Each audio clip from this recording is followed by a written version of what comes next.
I wish I would have recorded that. Me saying that you're incredibly ugly. Yes, that's it. Folks, before I hit just before I hit the record button, I said, John, I feel like I've been taking over and really, hogging the first part of all the podcasts. So I want you to start this time because everyone knows that you're the talent and I'm just the pretty face. And then John said, you're very pretty. You are very right pretty. As I hit record. Yep, that's why you always say we should start recording from the second we inhale. We should. I should get better at that. I'm really not good at that. No, you are. It's partly because of the system we use, which I've talked about before. We are experimenting with new systems. I think in the last episode, a lot of people heard the pops and the hisses, some of the issues that I had. I was doing that with I my am mouth, working on it, folks. I am. You are doing that with your mouth. You're so talented.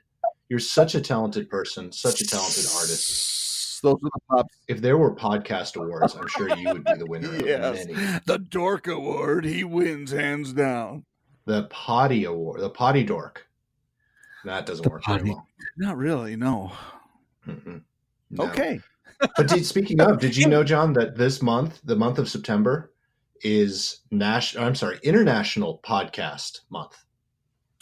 Of course I did. Good. I'm glad you did. You go. Good. And we go. Yep. That's the end of the podcast today, folks. Thanks for joining. I knew nothing about. How would I know that? I don't know. You're a genius. So many podcast lists. I'm on. I did I hear that on a podcast? It was podcast news. So do you have smart speakers in your house? No. Okay. I have Google. I chose to go with Google over Alexa or Apple even, or some of the others that are out there. I would like to know. Okay, so I want your overall overview of that before you tell or after you tell what you're going to tell. Okay. I'll do that. Just remind me after I tell, because I'll probably go down 5 different rabbit holes before I get there. You're always on task, Nick. I'm always on what, Nick? No, you're always on task. Oh, always on task. Oh, okay. Did you pause on purpose or did you just drop out? I paused on purpose because I was blowing my nose, if you must know. But there's this I must know all these things. Be careful, you might get a hernia. Anyway. Oh, we do have lots to talk about. We do have lots to talk about. Anyway, I have Google, and I chose Google as my my tool of choice, because I will tell you it up front before I tell the story about how I use Google. Is my voice assistant / smart speaker. I chose Google because I have 3 of them in the house, plus a Google or a Chrome. What do they call this? Chromecast on my TV in my office.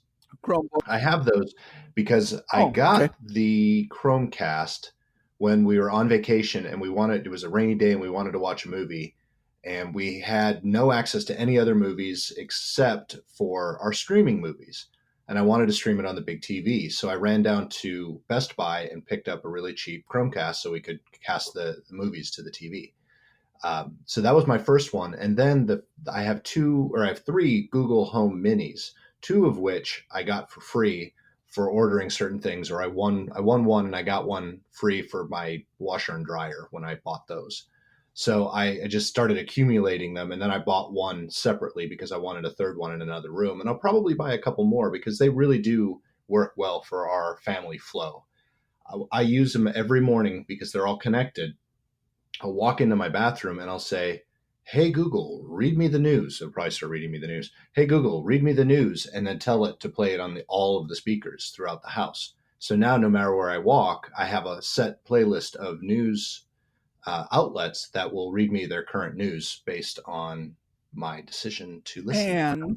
And everybody else in the house gets to hear whatever you have suggested. I'm usually by myself when I do the whole house. Okay. But we also do when we're doing chores around the house, we will listen to music and play it on all the screens, or not all the screens, all of the speakers. So yeah, we do use it, and then we can also use it as a intercom as well. because you can tell Google, hey, broadcast this, and then give your message out. And so I can call, hey, dinner's ready or something like that. That's awesome. Whatever. Yeah, it's pretty cool. So I have no really good reason that I chose Google over one of the other ones. I'm not a fan, from all the stories I've heard, of Alexa, but I do like Sonos. Sonos speakers, I think, have a much better sound to them, but they're very, very expensive. So I avoid those. Well, okay. So let me, when you said smart speaker, that's not what they're called. You know, I do know that. Yeah. They are assistants. And so they're assistants, right? Yes, yep. They are that. And so I have two of them. I have both Alexas, or Echoes as they're called. And are you snapping? I was snapping at Bonnie because she was whining. Oh, hi, Bon. Oh, don't tempt. If she could hear you right now, she'd probably start talking. Well, that would be awesome. I would love to hear that.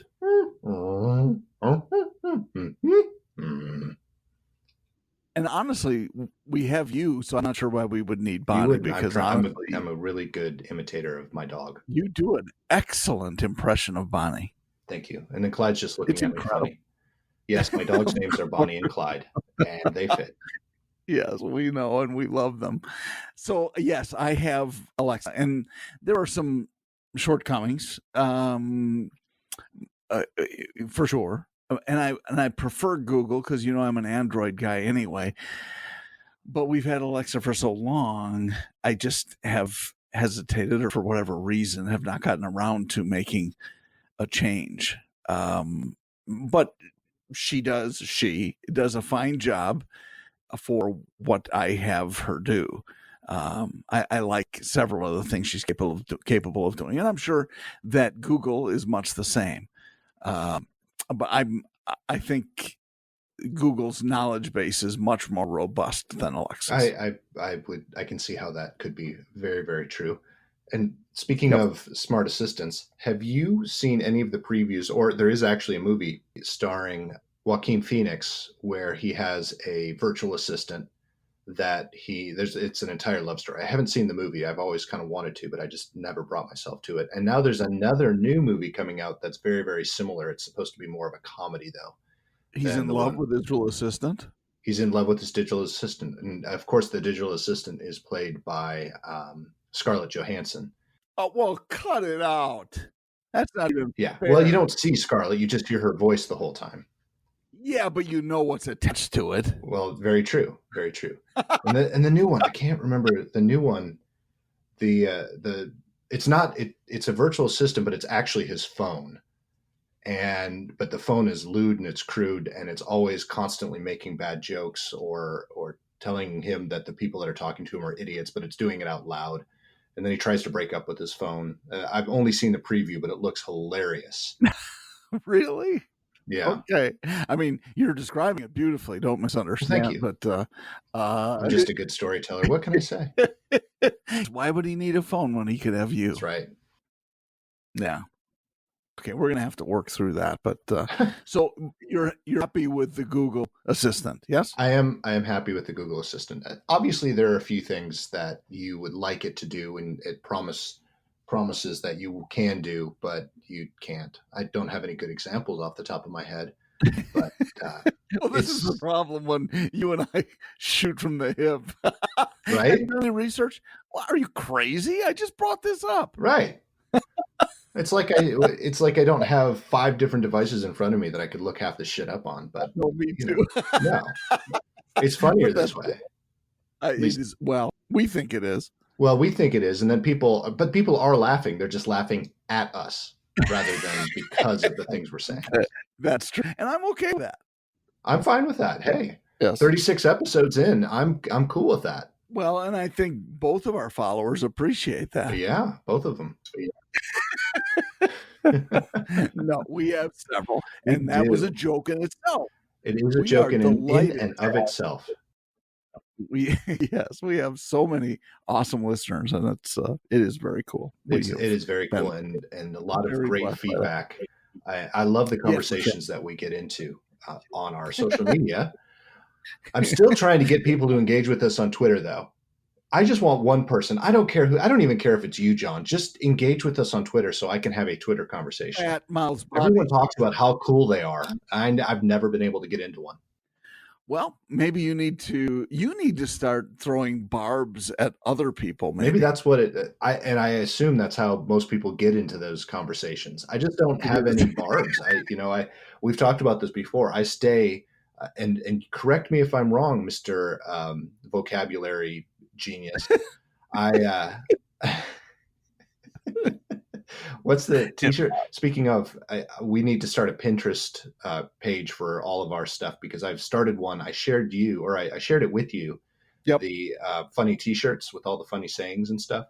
Yes. I know I sent a few of them to you via text, but I did start that on Pinterest so we could laugh. And we might have to go through a few of those one of these days. Where was I going with that? You were going with that. Throwing barbs. Yeah. I try to stay apolitical. And so I don't attack for any reason. I don't have an opinion. I could play devil's advocate on a lot of things, but you are good at devil's advocate. Well, because you're trying to engage more people. And so what I like to do, and I don't do it as much anymore, when I wasn't on Facebook, which wasn't really that long ago, I've had a couple of different stints on Facebook.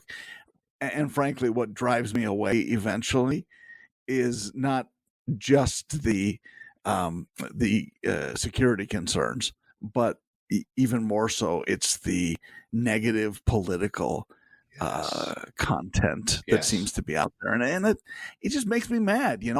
I'll go on and I want to check up on people, how you doing, and say happy birthday to a couple of folks, and maybe do some virtual creeping, and and then I end up having to deal with people, right or left or both, who are giving these crazy accusations more than anything else, it seems like. And it just, I get pissed at some point, and then I'm kind of done. And that was the last 2 times I left Facebook.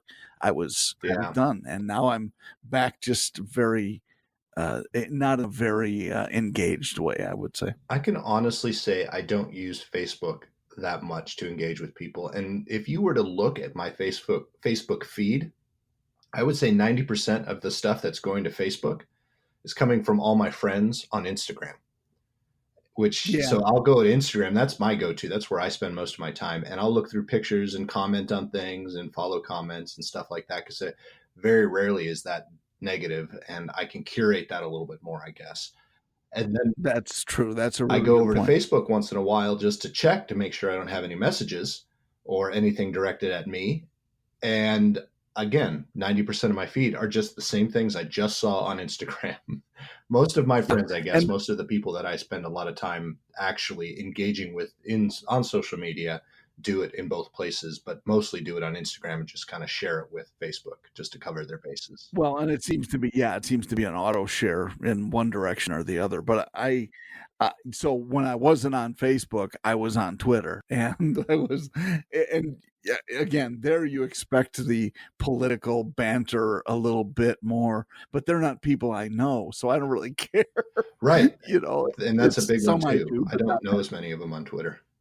Agreed. But so it's fun though, because you can stalk.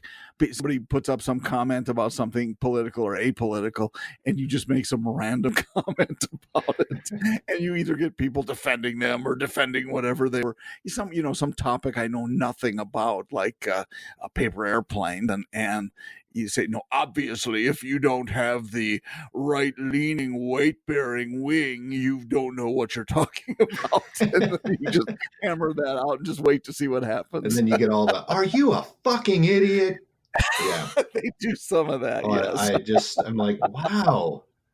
Yeah. So we are, and the other thing I do use on Facebook, because it's not something you can do, I guess, on Instagram very easily, I follow my neighborhood. Similar to Nextdoor, but they actually are more active on Facebook than they are on the Nextdoor app. So I follow all of those.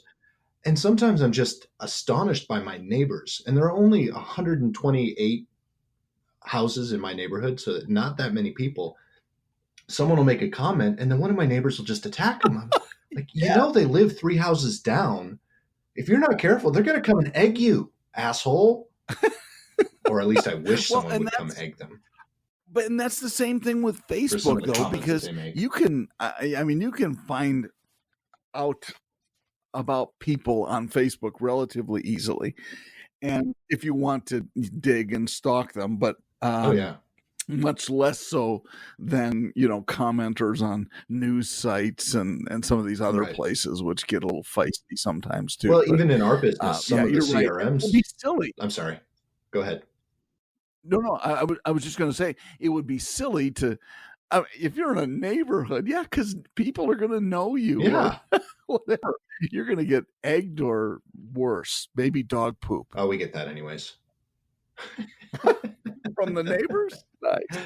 Yeah, I wouldn't want to say it's not on purpose, but I don't think it's on purpose for that reason. What, I accidentally flung poo in your yard? No, they just walk their dogs and just don't clean it up. Oh, that makes me mad. Me too.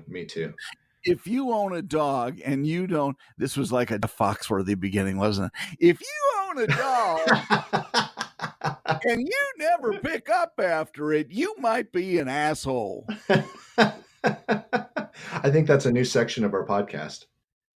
I think it's a new gig for Jeff Foxworthy. Oh, absolutely. That's his comeback. It is. I'm not sure he needs that, but in case he does. But going back to a second ago, what I was going to say is even in our industry, a lot of our CRMs, talking about cyber stalking, they actually have a button in the unit. If someone leaves or they submit their information, goes into our CRM. In that CRM, you can click the Facebook button or the Instagram button or anything like that and actually see that person's profile if the email address matches. Wow. So you can do a little cyber stalking ahead of time, and that helps you build up your arsenal when you have a conversation with this customer, and you can relate to them a lot quicker. Yeah. Wow. That's wow. A little scary, isn't it? It is. But it's very useful when you're trying to make those connections. Yeah, that's true. That's a good point. And you think about it too, there is some capacity among websites, let's just say retailing websites and others, of course, but retailing in particular, where they are very close to being able to identify who it is that's on the website, matching up an IP address to an actual person. Oh, it's very easy. Target has been doing that for ages. Back into the early 2000s, maybe even the late 90s, they were matching up people. Did I ever tell you that story? No. I use it as as an example in some of the presentations that I've given in the past. There was a family, so everyone knows, or most people probably know, that Target is headquartered in Minnesota, and that's where the story actually comes from. Is a store, one of the Target stores in Minnesota. This girl goes to the store and buys a few products, and then checks out and then goes home, uses a credit card. So the name is matching up. Well, a couple days later, the store gets a call and the general manager takes it, and it's a gentleman on the phone going, "What are you trying to do? I just got this advertisement in the mail addressed to my daughter talking about baby products, diapers, things like that. She's 16 years old. Are you trying to encourage underage sex?" Just laid into this general manager. Well, the general manager obviously apologized, calmed the gentleman down, got off the phone, called headquarters, told him what happened, and then later on called the gentleman back and said, "Again, I want to apologize on all our behalf. This is the action that I've taken. I've discussed it with corporate, blah, blah, blah." And the guy said, the dad said, hold on. I need to apologize. I guess there have been things happening in my house that I was not aware of. My daughter is due in September. Cut it out. Nope, 100%. And it's because of the algorithm, the computers in the system that tracks all of the customers through the entire process. And it can predict what is actually happening. And it can actually predict if someone is pregnant based on their shopping habits inside the store. So now all of the advertisements that are sent to your home afterwards are designed for you specifically. Now, because of instances like that, and that's not the first time that's happened, there are a lot of items that are placed on that advertisement that have nothing to do with your shopping habits, but it's to kind of hide the fact that they know that this is why you're shopping. So in her case, they might throw a grill for dad up there. They might throw some furniture here and there, but then they'll intermingle some of the baby products in there to try to drive those customers back to the store for that purpose, but they're not overtly for that reason. Okay, so first of all, let me say I'm surprised by none of that. I'm surprised if it was before 2000, but just because it was in our company, Nick, as you well know, we have engaged in predictive marketing for a long time. Right. It hasn't been that long. So, well, I'm going to use my line. Everyone that listens probably has heard me say this before. The car business is 10 years behind everyone else.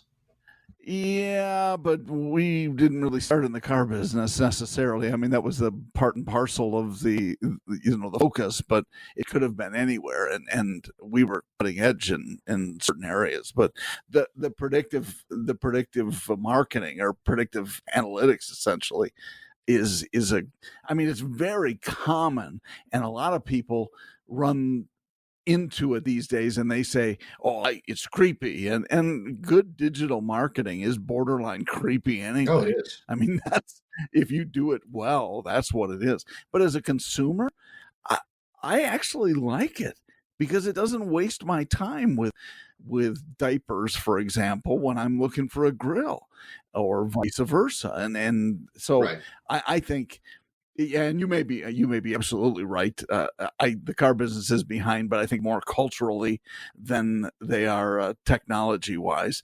I think the culture is the biggest part. Sure, because there are a lot of companies that are out there that aren't just car business. The biggest third party vendor out there, I think, probably is not just auto business. Correct. One of our biggest competitors. Yep. Correct. And that's fine because it crosses industry lines. There's no doubt. I mean, anybody that's in retail of any sort is going to have some commonality among shoppers. There are some disconnects as well, but that's okay. It's kind of what makes it interesting, and truly marketing is just so, I mean, if you like that sort of thing, it's really interesting these days, more so than it ever was back in my dealership days when I was buying newspaper advertising because I was afraid not to. That's the only reason we bought it, and trying to do billboards and things like that as our primary source of right. And it's interesting that you say it that way, and I 100% agree with you. I got kind of when I was younger, when I kind of chose my path, I broke the mold, if you will. Whether you talk about my blood family, my real family, or you talk about my step family, on one side or the other, I didn't follow that path. I decided that I wanted to do communications. I wanted to do marketing. I wanted to do film. And I always had all the support in the world from my family. No one ever said, no, you can't do that. What are you doing? You're being stupid. But I got some of those, are you sure? Are you sure that's where you want to go? You don't make a lot of money doing that, this type of response. And I'm so glad that I stuck with it, because I think now that this field of digital marketing specifically is such a massive industry, such a massive field of work, that it's kind of where everything's going. It's kind of the it job now compared to what it was 20 years ago when I decided that was the direction I wanted to go in. Yeah, you're absolutely right. Oh, go ahead. It's not industry specific either. No, I think you're absolutely right. And this is you're right. This is the fun part about it. When you understand the digital aspect of things in a marketing sense these days, and you have an expertise in a certain industry like automotive, that's what drives me, because automotive on its own, while it's changed out of necessity over the years, it hasn't changed because it wanted to. Right. Yeah. We're still running into that. It's fun to, yeah, for sure. It's fun to have that comprehension of an insider's view of the business, but at the same time to understand why they have to change, because if they don't, it'll be suicide by lack of sales. Absolutely. Absolutely. And to kind of complete that thought, to not automotive specific, I was reading a fantastic book. It's called Chief Marketing Officer, or CMO. And the pretense of the book was that in the past, throughout history, CFOs and COOs traditionally were the ones that were in line for the CEO position when that CEO decided to leave a company. More and more now, it's actually the CMO that's in line for that position to move up, because you think about it, marketing touches every part of the business. It talks with sales, it talks with customer experience, it talks with the frontline people, the retail people, it talks with all of the executives. They have to be fluent in accounting. They're analytic people. They're not just ideal people anymore. They have to get into the nitty gritty and find out what customers are doing. They have to understand money. They have to understand analytics. They have to understand all of that. So in reality, they have touched every part of that business. So who, in fact, would make a better CEO? Someone that's touched every part of the business, or someone that's just focused on the numbers? Well, that's true. Although if you're CFO, you're also touching, I mean, it depends on engagement of the individual. Of course. For example, I mean, there are tons of factors. We're just talking pure data. What the number of people that are moving from one position to the next. CMOs are starting to get a little bit more active. Totally understand and agree. I think CFOs have instant appreciation from me on payday. Absolutely. I'm not knocking the CFO at all. Good, because your check's coming out not too long from now. Not too long from now. That's right. Hopefully. I love you, Mr. CFO. Or is ours a Mrs. CFO? I don't remember. I'm just going to back away from this conversation. Yeah. Moving on. I can cut this out, though. I can edit this, remember? Oh, I'm not going to, but I can. You're so lucky. Okay, so we've been talking, and you know what, if you're a regular listener, you know that very seldom do we have like a list of things we're going to talk about. Today, we have a list of things we're going to talk about, and we'll never get to any of them. Hey, John, I do want to point out to all of our listeners, though, I tried to get you on topic without having to point out we had a list. I like to tell people we have a list. You know why? Because it makes it sound more organized? Well, it does, but here, I just want you to hear the list. Okay. It's actually a paper list. That's scratch paper, but it's a paper list. We're definitely digital marketers. I know, but it's still a list because I can read it and my eyes are really bad. Right. Well, they're not that bad, but they're okay. So I wasn't going to disagree. You know what I have? I have here hurricanes. Where do I start? Hurricanes versus tornadoes. I have never had a tornado. What is in that drink? It's delicious. I don't know. Oh, no, wait. I have a joke about that. Hold on. Okay. I'm sorry. Do we need to back up? Rewind? No, I have a note. I have a joke about tornadoes. What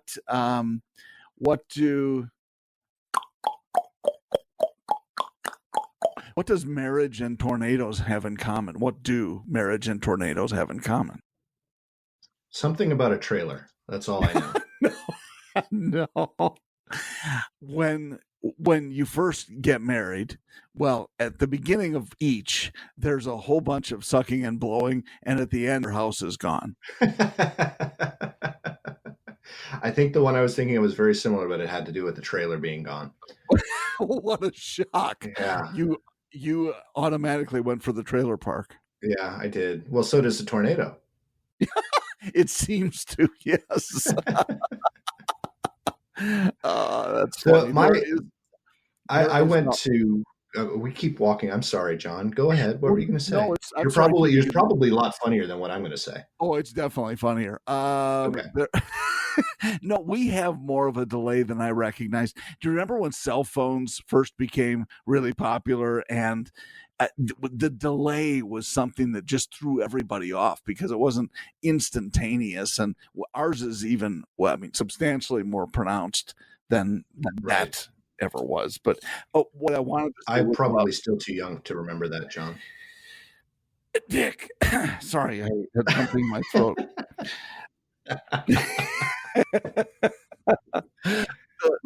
If you ever get a chance, you have to listen to Trailer Park Woman, which used to be on Bob. You know who Bob and Tom are? Yes. Awesome, funny, used to laugh my butt off in radio show. But the song is entitled Trailer Park Woman. I can't think of the guy's name. You will find it on YouTube, but it's hilarious. And there's a line in it that this guy who's singing the song is the Trailer Park King, and the queen always comes over to his house because he's got a concrete block foundation. So anytime there's a tornado, as he calls it, she's over at his house. You got to listen to it. All right. It's on my list. How you go? I'll go. Well, I went to high school in the town of Anoka, Minnesota, Anoka, Anoka, Minnesota, home of the Anoka Tornadoes. That was our mascot in high school. Yes.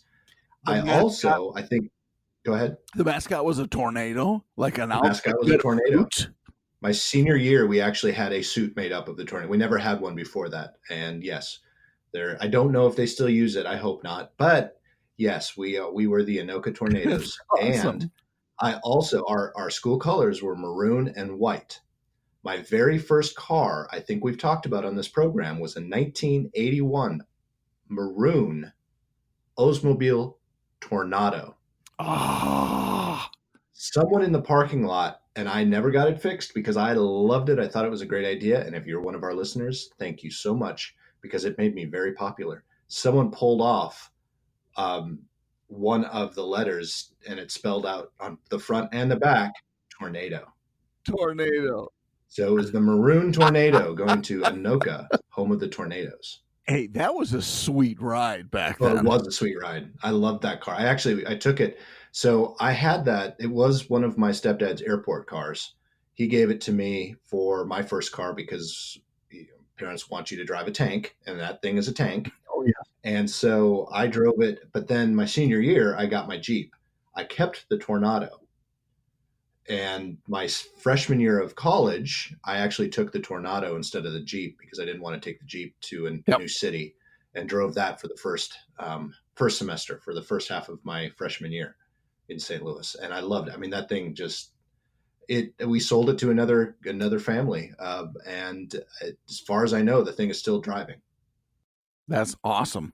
The 81 was a very nice car, as I recall. I think it was 82 when they redesigned it. I can't remember for sure. It was. Yeah. But great cars. And we also had a 77 as well. Oh.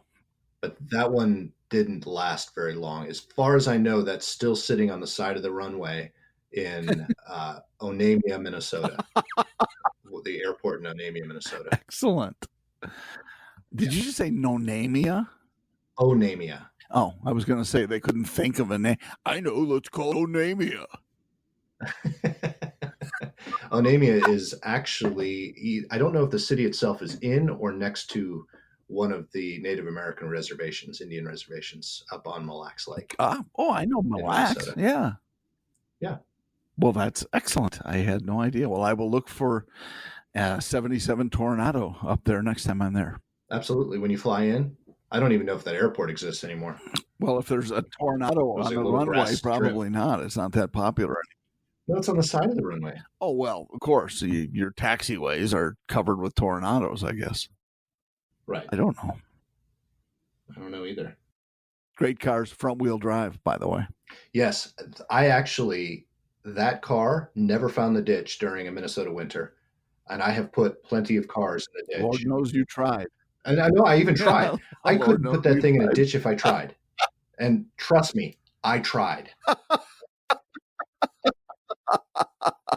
I knew it.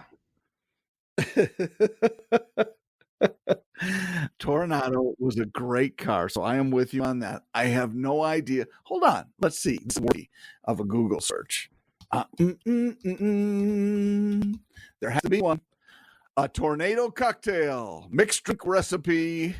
It is a twister in your glass. A twister in, I didn't know that. Wow. That's pretty incredible. So I am going to send you, I probably won't post it because they only have one picture on Google, but I did find the airport in Onamia, and it's literally a grass field on the side of a highway. Can you maybe do a Google Earth zoom in and see if the Toronado's still there? I'm trying to. Okay, do it. Okay. I'm looking at the ingredients in this cocktail, and holy jamoli. What is? Start reading them off. Well, I will. I Just don't want to take you over now. airport selection. I was doing it, and then you went airport on me to Nonamia. Onamia. No, I'm going to call it Nonamia because that's a lot funnier. Nonamia. 1 ounce of whiskey, so whiskey or bourbon or something like that, according to the recipe. 1 ounce of rum, 1 ounce of tequila, 1 ounce of vodka. Holy crap! And then 2 ounces. That's 2 ounces of cola, half tablespoon of sugar, because you're going to want to put some sugar in there, of course, so it tastes better when you're throwing it up. And then 3 ice cubes. 3 ice cubes. Apparently, utensils, cocktail glass, and you shake it in the cocktail mixer and stir 3 times. 3, not 5, not 1,000 like really fast, like it's a tornado. Stir it 3 times. That, sir, is a tornado cocktail. Very interesting. Oh, you will be throwing that up later in the evening. All right. So it was not the airport in Onamia, because the airport in Onamia is a private field, the one I was looking at. So the airport that's closest is the Isle Airport in Isle, Minnesota. And no, it is not sitting next to that hangar anymore. Spell it. Spell Isle. Isle. I-S-L-E. Oh, okay. Not A-I-S-L-E. No. Mm-mm. Okay. All right. Well, that's excellent. And we're moving to the hurricane cocktail. Hurricane cocktail. 1 ounce of vodka, 1/4 ounce of grenadine syrup. Now we're talking. 1 ounce of gin. Not a big gin fan. 1 of rum. Half ounce of Cuban rum. I'm not sure why they're differentiating. Oh my gosh. 1 ounce of D'Amaretto. Okay. 1 ounce of orange liqueur, like a Cointreau or a Grand Marnier. 1 ounce of grapefruit juice and 1 ounce of apple juice. What on earth? That doesn't sound like the hurricanes I've had.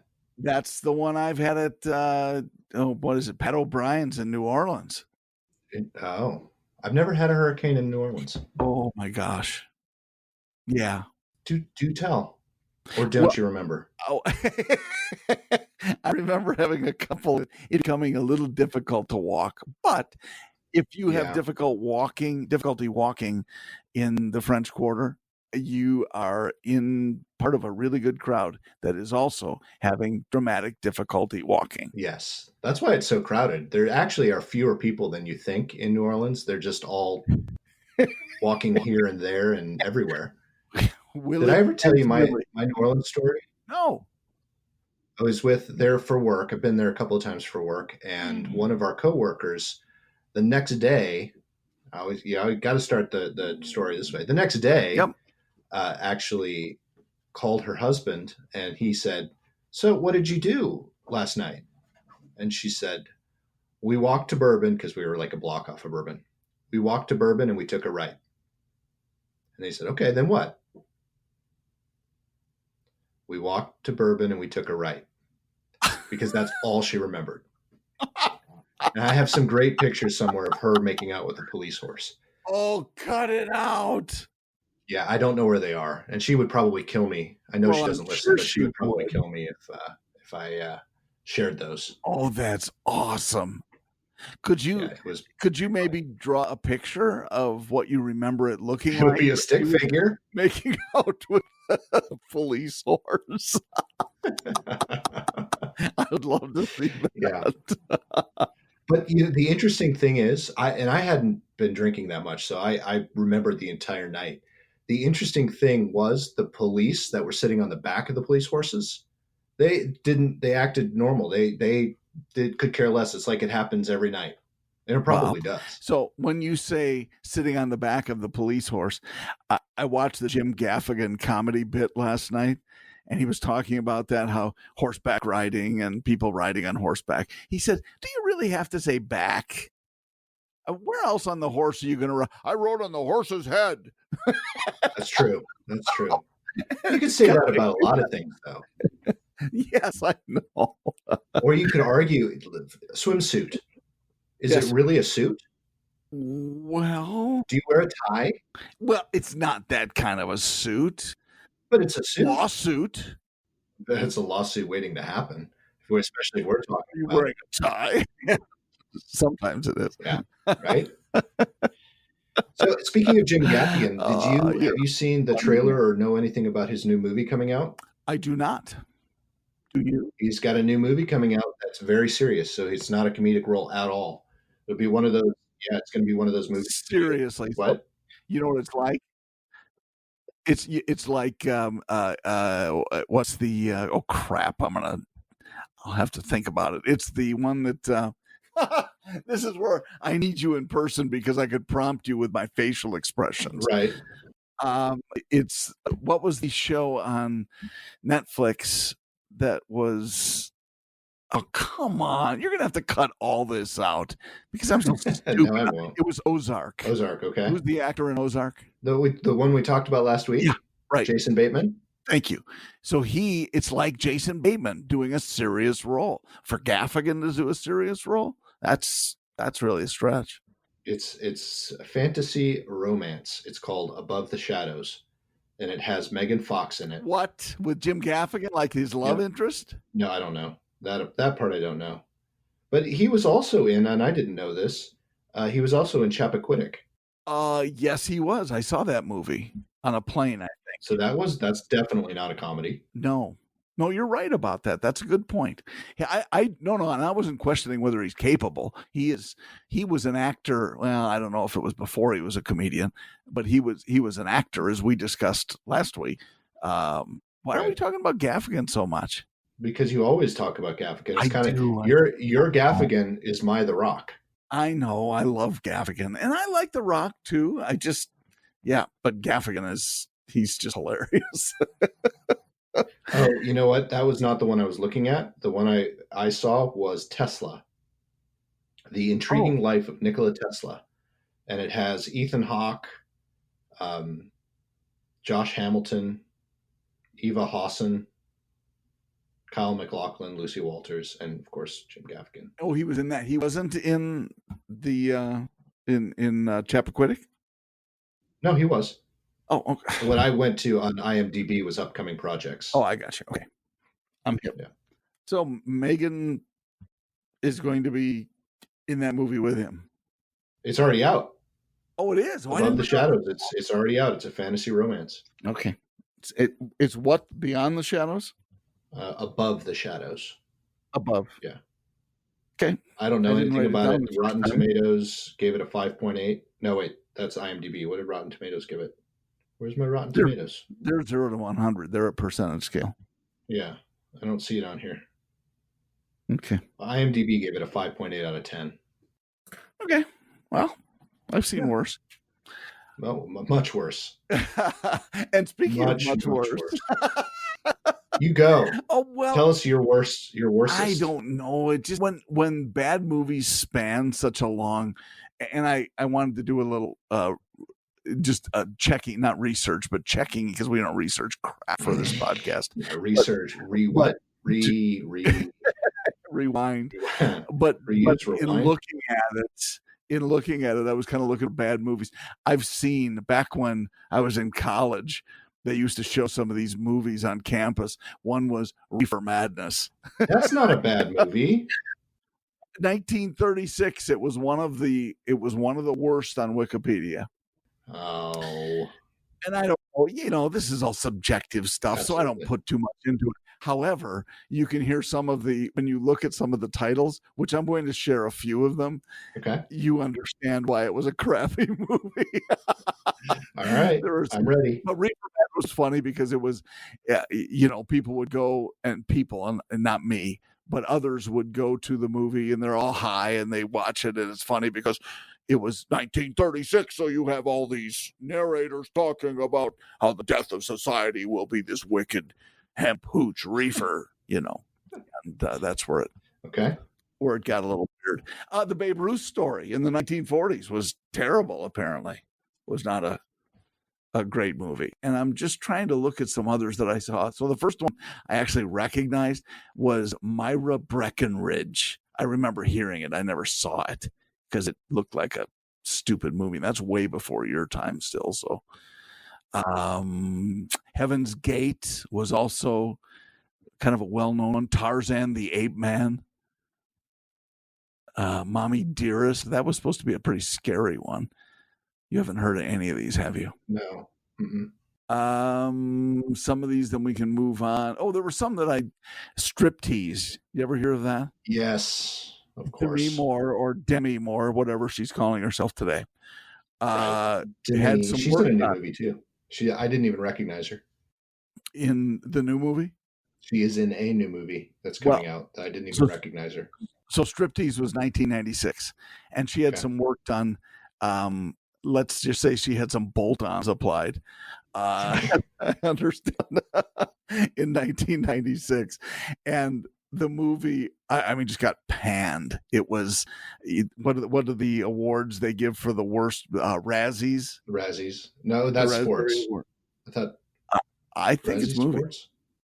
Hold on, I can right click, and it will tell me. Striptease. Oh yeah, you're gonna love this. I already know this. Well, while you're looking that up, I have a list. It's called. Okay, go ahead. No, I was gonna fill gap and fill time thing, whatever. Oh, I will just keep humming as I go. Striptease was awarded 6 Golden Raspberry Awards for Worst Picture, also known as the Razzies. Okay. Worst Picture, Worst Director, Worst Screenplay, Worst Actress, Worst Original Song. Get this. Pussy, Pussy, Pussy. Wow. They probably didn't even listen to the song. They just saw the title.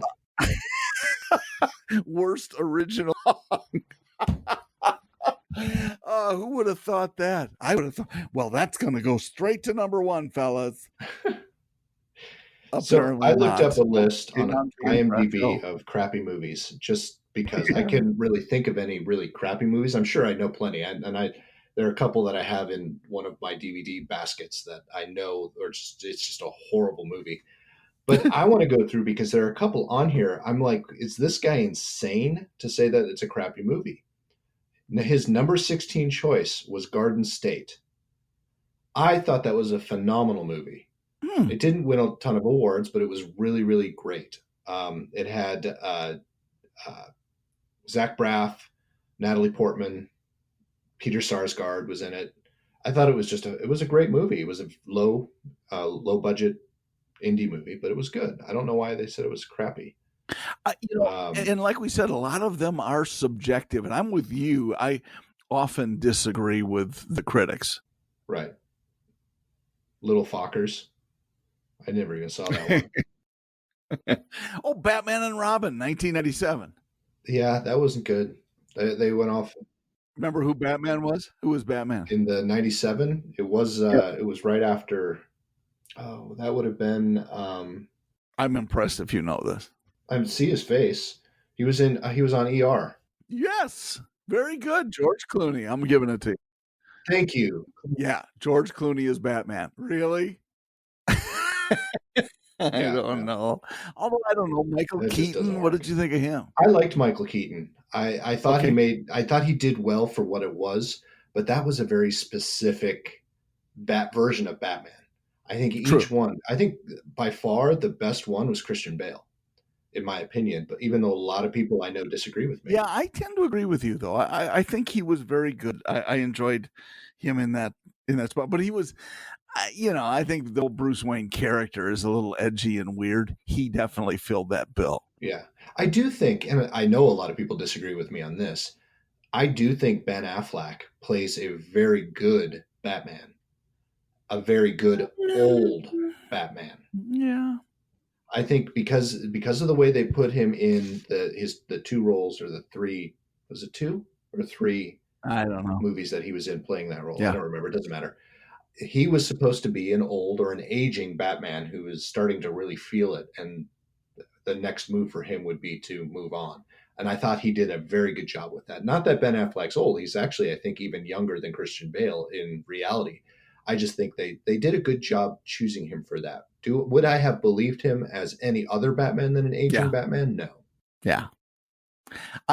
Yes. And some of these are just, look at, I like Dirty Grandpa in 2016. Wasn't there a Bad Grandpa too?